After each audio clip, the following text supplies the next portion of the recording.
Amém? Vamos ler a palavra de Deus que está no capítulo 9 do Evangelho de São João.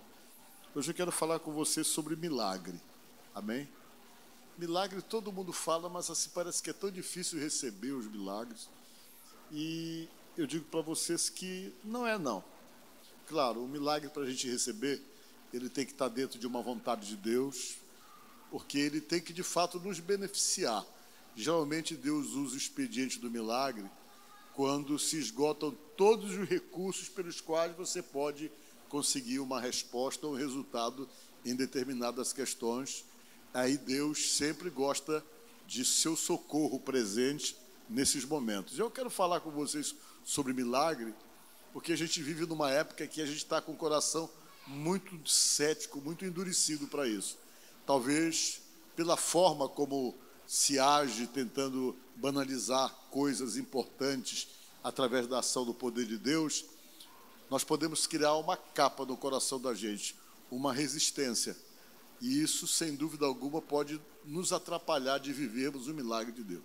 Mas quando você se libera para acreditar que de Deus é possível vir para a sua vida tudo aquilo que seja inimaginável para você, aí você simplesmente libera a sua alma para ser trabalhada pelo milagre de Deus. Amém? Vamos ler esse verso aqui. Tendo dito isso, cuspiu na terra, com a saliva fez lodo e untou com o lodo os olhos do cego. E disse-lhe: vai, lava-te no tanque de Siloé, que significa o enviado. Foi, pois, e lavou-se e voltou vendo. Diga glória a Deus. Podemos assentar. Eu quero nesta noite conversar com vocês sobre Jesus, sobre um dos seus feitos, entre tantos que ele fez, né? Tem uns que a gente nem conhece, porque a Bíblia diz que se fosse escrever tudo o que ele fez, que não daria num livro, diz a palavra de Deus. Tem um texto que fala sobre isso. Mas vamos nos focar nisso que foi permitido ficar no Evangelho. O Senhor Jesus estava em Jerusalém, e quando ele ia para Jerusalém, geralmente ele ia para trabalho. Por quê? Porque ele morava na Galileia. O lugar onde ele vivia, onde ele morava, era na Galileia, mais precisamente numa cidade chamada Cafarnaum, que ficava distante da Judeia, onde ficava a capital, Jerusalém, mais ou menos mais de 200 quilômetros. E era lá que ele vivia. Quando ele terminava os seus trabalhos, sempre ele descia para a Galileia, porque lá na Galileia ele morava. E também lá nessa cidade que ele morava também o apóstolo São Pedro. Os amigos deles, quase todos eles eram dali da Galileia. Os discípulos, todos eles, quase todos eram da Galileia. E ali ele tinha praticamente o círculo de amizade dele na cidade que ele resolveu morar. Ele não morou na cidade que ele se criou, porque havia muita resistência na cidade que ele se criou. Ele se criou na cidade de Nazaré. Mas lá em Nazaré, a família dele morava, o pessoal colocava muita dúvida com respeito à pessoa dele. E em Belém, onde ele nasceu, ele veio de lá muito cedo para morar em Nazaré. E nesse dia ele estava em Jerusalém, na Judéia. E ele foi para o templo. E quando chegou lá no templo, ele conversou com algumas pessoas, falando sobre o ministério dele, sobre aquilo que ele era. E diz a palavra no capítulo 8 desse mesmo livro, que ele discutia com o pessoal, explicava sobre a missão dele, e teve uma hora que ele falou, dizendo assim para as pessoas: olha, Abraão queria muito ver esse momento que vocês estão vendo, o fato de estarem me vendo aqui. Aí o pessoal ficou assim parado, e diz a palavra que o pessoal falou: rapaz, como é que tu está falando essa besteira? Falava para Jesus. Porque Jesus, além de dizer que Abraão queria ter visto aquele momento, Jesus chegou e disse a eles uma das coisas que aquilo soou para eles com uma violência tão grande no ouvido deles e na cabeça deles, que eles se revoltaram.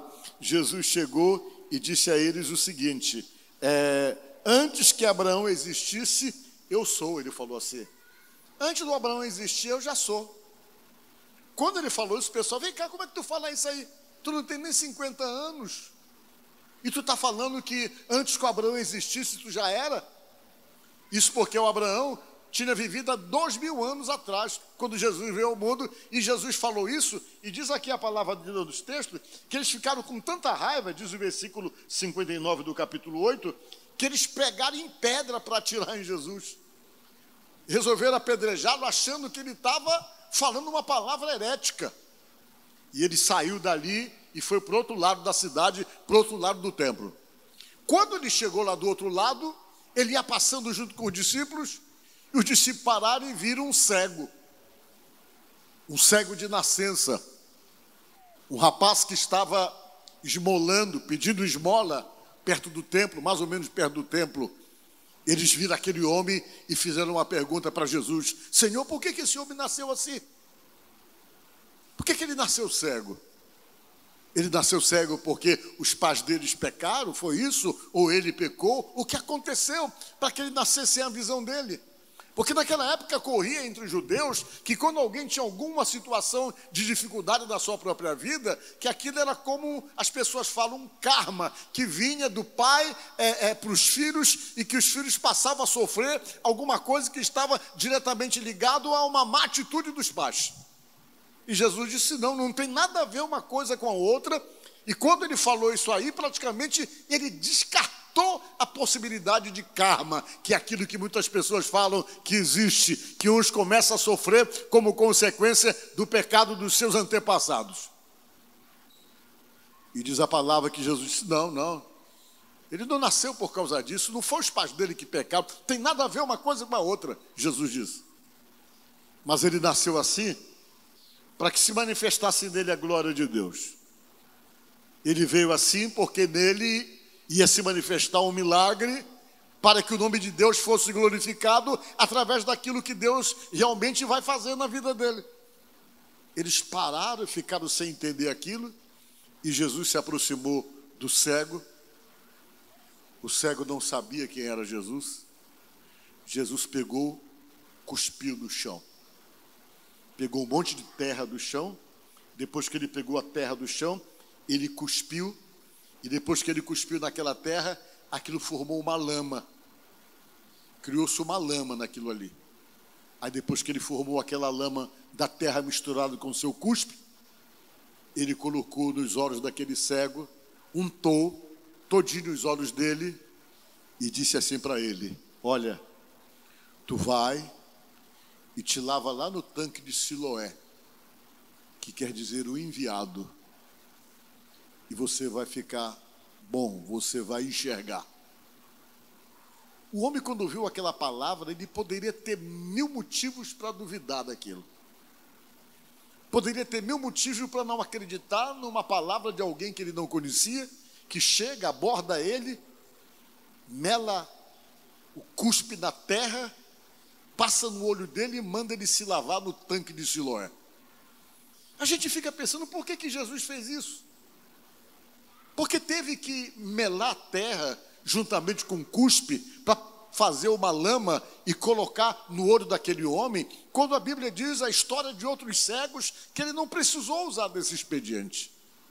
Outros cegos, ele chegou e deu a ordem e simplesmente o cego passou a enxergar, mas com esse, muito especificamente, ele criou alguma coisa, uma situação, e gerou uma certa dificuldade para o cego, para que ele pudesse realmente ser curado. Primeira coisa, que Jesus era muito inteligente. Ele se apoiava exatamente naquela crença que as pessoas tinham. Para os judeus, o cuspe tinha poderes terapêuticos na cabeça do judeu.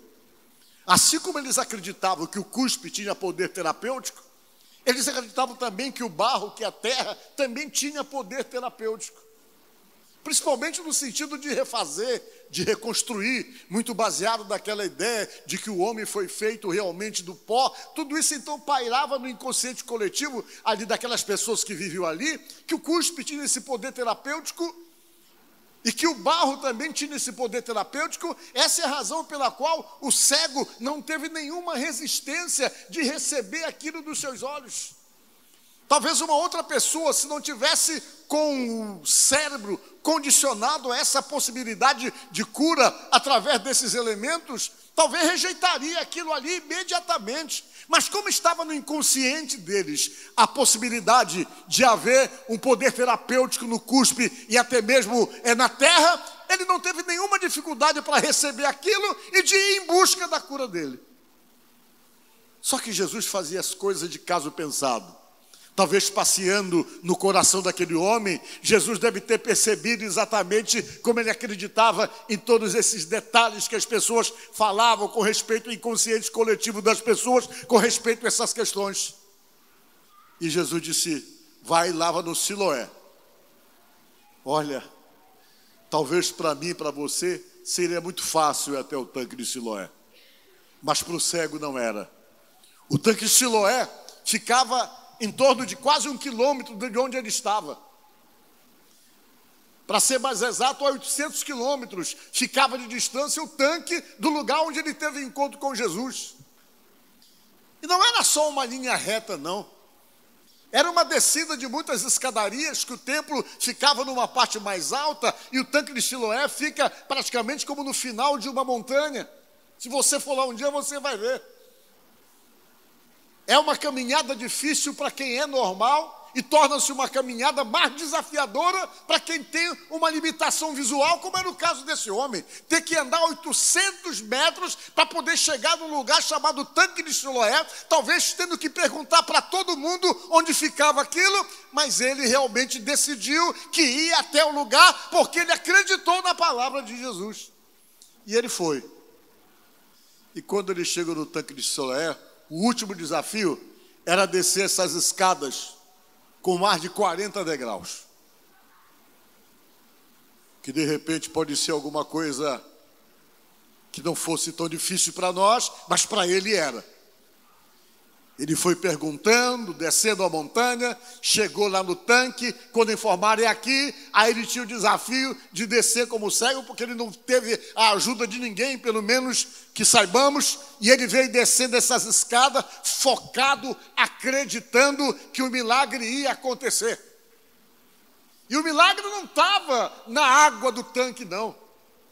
O milagre estava na pessoa de Jesus, na ordem que ele deu e na caminhada que ele estabeleceu para aquele homem, para que ele pudesse receber a cura. E ele acreditou e foi. Depois de andar aqueles 800 ou mais metros, viu? Quase 1 quilômetro de caminhada, talvez perguntando aqui, perguntando ali, com o olho untado, com aquele barro no olho, ele foi perguntando, e até que ele chegou no lugar, quando ele desceu as escadas, que chegou lá embaixo, diz a palavra que ele lavou o rosto, que ele tirou aquele barro, os olhos dele atrofiados há anos, porque ele era cego de nascença, na mesma hora se abriram. Diga glória a Deus. E esse milagre ficou registrado por João. A gente para e pensa, parece uma coisa quase que impossível na nossa avaliação humana. Parece alguma coisa assim impossível de acontecer quando a gente avalia as limitações que nós temos. Ainda nos dias de hoje, quando você olha para determinados desafios, você não vê nenhuma possibilidade. Tem coisas que não é possível através da lógica, nem através da física, nem através de jeito nenhum, e você para e muitas vezes está confrontado por determinadas situações que te desafiam exatamente assim, porque você faz uma leitura de tudo e você não consegue encontrar uma possibilidade nenhuma, porque você avalia as coisas pela uma visão, pela uma avaliação totalmente humana, e como homem, como ser humano, você é totalmente limitados e tem coisas que realmente tornam-se impossível para você acreditar dentro das limitações que você tem. Pois é por isso que se chama milagre. Diga glória a Deus. Se chama milagre porque vai além da possibilidade humana. Se chama milagre porque vai além daquilo que você possa olhar como possível, como lógica. Se chama milagre porque vai além, muito além, exatamente daquilo que o homem pode fazer. daquilo que humanamente é possível para nós. Isso é milagre. É um recurso que Deus usa para te mostrar que o poder de Deus age, e quando esse poder age, sempre ele age quando você chega nos seus limites, que você chega aonde você conseguiu chegar, mas que você tem total consciência que não tem mais nada que você possa fazer. Isso é milagre. Mas a gente para e pensa, mas hoje é tão difícil nós acreditarmos nisso. E realmente é difícil. Parece que cada vez mais os milagres vão diminuindo. E a razão pela qual os milagres têm diminuído é porque a nossa fé também tem diminuído. Para vocês terem uma ideia, essa é a principal preocupação de Jesus. A principal preocupação dele, sabe qual é? É quando ele voltar na terra, encontrar fé ainda no coração das pessoas. Ele mesmo demonstrou essa preocupação dele. Ele disse, será que quando eu voltar na terra, eu ainda vou encontrar fé no coração das pessoas? Está aqui. Contudo, quando vier o Filho do Homem, achará porventura fé na terra? Será que as pessoas vão continuar acreditando em mim, acreditar naquilo que eu sou capaz? Porque nós estamos cada vez mais céticos, cada vez mais bloqueados para o sobrenatural de Deus. Nós temos dificuldade tremenda para poder lidar com o sobrenatural de Deus na vida da gente, porque a grande dificuldade está em nós crermos, em nós aceitarmos para nós através da fé. E tem gente que diz, não, milagre de Jesus era só no passado, hoje não tem milagre mais não. Tem religião que fala que Jesus só fez aquilo no passado, que hoje ele não faz mais. E a palavra nos diz diferente. Em Hebreus 13:8 diz que não. Diz que ele não mudou, que ele continua sendo a mesma pessoa. Talvez ele não está conseguindo achar fé na gente, mas diz a palavra, isso aqui, lá em Hebreus capítulo 13, versículo 8, diz o quê? Jesus Cristo é o mesmo ontem e hoje e eternamente. Diga glória a Deus. Que ele nunca vai mudar. Ele sempre vai continuar sendo o mesmo. Talvez o que mude é a nossa fé. A nossa forma de acreditarmos. Às vezes ela está totalmente comprometida pelo mundo que nós vivemos. Pela forma como nós absorvemos informações negativas, exatamente com o intuito de tirar essa fé do nosso coração. Então Jesus Cristo, ele continua sendo o mesmo, diz a palavra de Deus. E aí, por que ele deixou o expediente de milagre? O milagre é a melhor maneira de fortalecer a tua fé. O milagre é um expediente de Deus que quando chega na vida da gente, é preciso ter o coração muito endurecido para resistir. Nem sempre o milagre é capaz de mudar a vida da gente. Tem gente que recebe, mas mesmo recebendo, isso não consegue sensibilizá-lo em buscar uma aproximação com Deus mais efetiva. Não. Tem pessoas que mesmo recebendo, não acham que tem que ter um compromisso ou uma aproximação, até porque Jesus nem opera milagre com o intuito de fazer prosélito, de fazer seguidor. Quando ele opera milagre, ele opera com o intuito de livrar o ser humano dos seus sofrimentos. Porque essa era uma das missões do Messias. Livrar as pessoas dos seus sofrimentos. Então milagre é isso. É algo que vem direto de Deus para a vida da gente.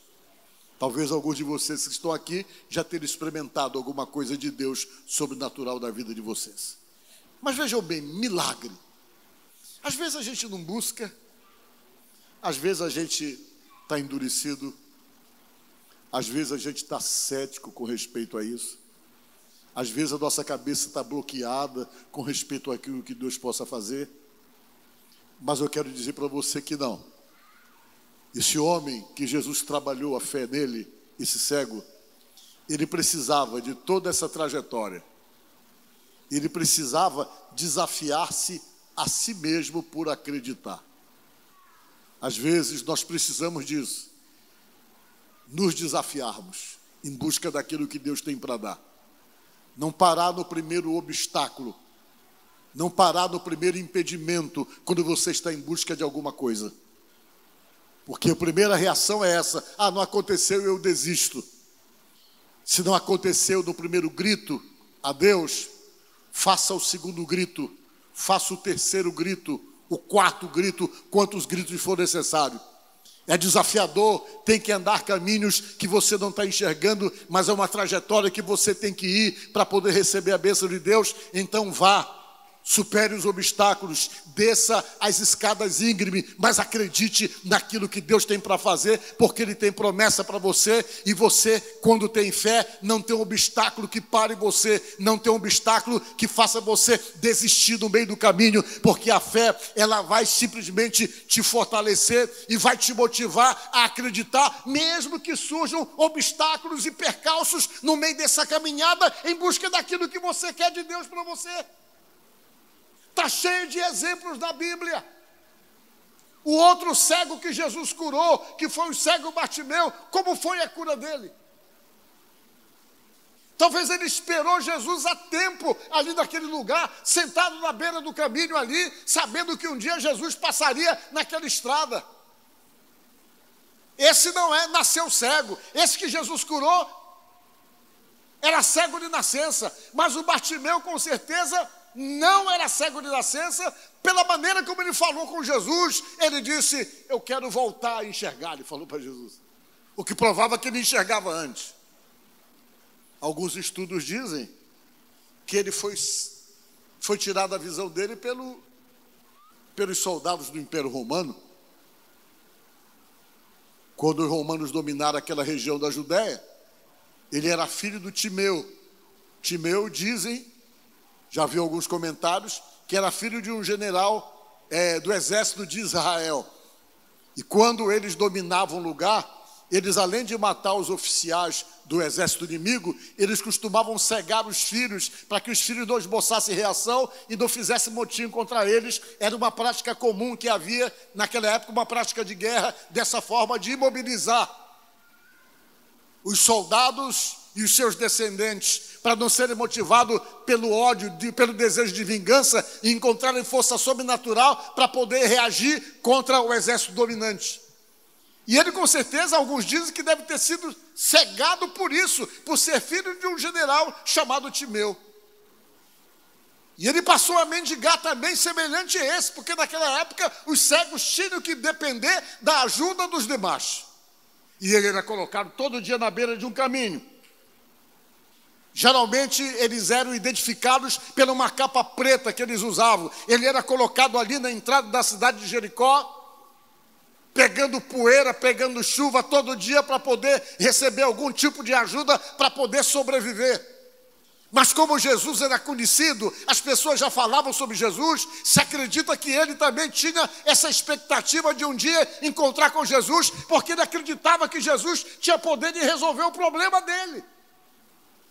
E ele estava sentado lá na beira do caminho um dia, passou uma multidão lá. Ele viu que o movimento estava um movimento anormal, que não era um movimento comum que ele estava acostumado a perceber sentado ali. Ele viu que tinha muita gente passando na estrada. E diz a palavra que ele foi e perguntou para alguém: o que é que está acontecendo aí? E alguém disse: é Jesus Cristo que está passando aqui nessa estrada hoje. Ele disse: é Jesus que está passando? É. Diz a Bíblia que ele, quando recebeu essa informação que Jesus passava, ele encheu o pulmão de ar e começou a gritar por Jesus. Esse cego. E ele gritava alto dizendo: Jesus! Jesus, filho de Davi, tem misericórdia de mim, Senhor! Ele gritava no meio da multidão. Ele precisava gritar para que o grito dele pudesse se sobrepor ao barulho do ambiente, para chegar até o ouvido de Jesus. Ele gritou a primeira vez, ficou esperando, Jesus continuou passando com a multidão, aí ele gritou pela segunda vez: Jesus, Jesus, filho de Davi, tem misericórdia de mim, Senhor. Alguém foi lá e reprovou ele: ei, rapaz, para de incomodar, meu irmão. Para de incomodar o mestre que está passando. Tu fica aí gritando aí, que deu um maluco aí. Para de gritar, para de incomodar. Você está incomodando. Alguém foi lá e reprovou ele, diz a palavra de Deus. Mas foi o sujeito sair de perto dele, ele gritou a terceira vez mais alto: Jesus, filho de Davi, tem misericórdia de mim, Senhor. No terceiro grito, Jesus parou e perguntou para o discípulo: quem é que está me chamando? Aí o discípulo disse: Senhor, é um mendigo, é um cego aí que está chamando o Senhor. Jesus disse: me tragam aqui esse homem, vá buscar ele para mim lá.